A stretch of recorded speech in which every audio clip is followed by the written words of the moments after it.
The Rocket City, an integral part of the race to space, were known to produce the Space Launch System rocket used in the Artemis mission. But questions have risen about the future of the SLS program.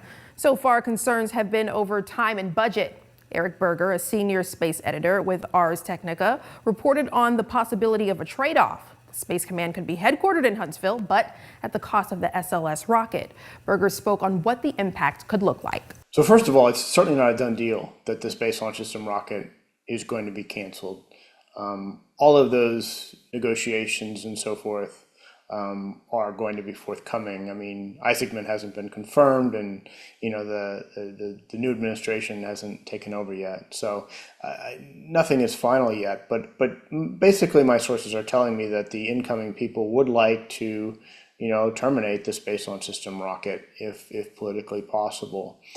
As for impacts to Marshall Space Flight Center, I think it's mixed, right? Because a lot of the development work for the Space Launch System is completed, and that's really what Marshall did with the design and development of SLS. They're coming to the close of the Block 1B version of the rocket. So a lot of that work is done. I think there was already some transitioning of those folks onto other programs. But I do think it's unquestionable there probably would be some job losses associated with that. But at the same time, I think the new administration would try to find productive things for those engineers to do. For example, the Human Landing System program is based at Marshall Space Flight Center, and that program is ramping up, and the focus will only be increased, as the focus on the moon, ramps up.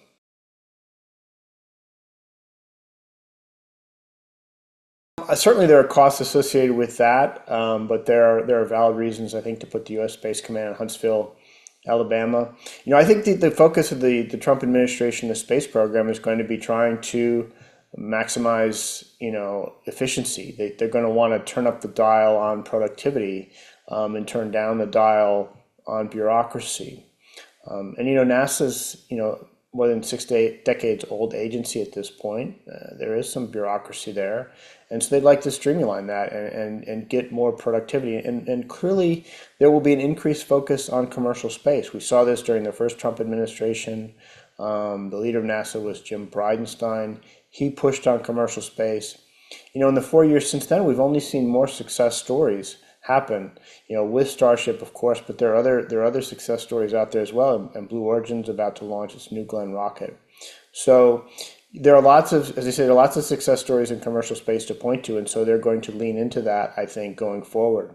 So you'll see fewer programs completely designed and developed by NASA, and more sort of tapping into the entrepreneurial spirit.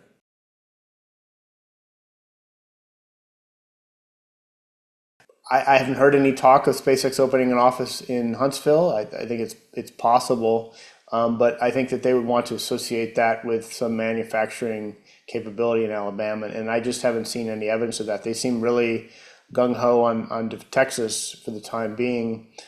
They're building the Raptor engines north of Austin. They obviously have the massive launch facility in South Texas, and so if there was some kind of component to manufacture in Huntsville, then maybe they would open an office there.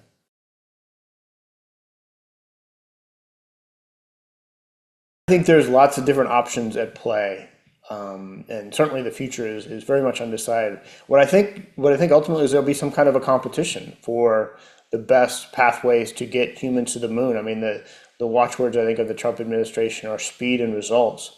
And I think one of the potential pathways is for Blue Origin and Lockheed to partner, because Blue Origin has the rocket, New Glenn, and they're developing a lander to put humans down on the moon. I mean, they are the second HLS provider for NASA. What they don't have is a spacecraft, right, to get humans into orbit and out to the moon and back, and Lockheed does. And so I think that there's a potential partnership there for sure.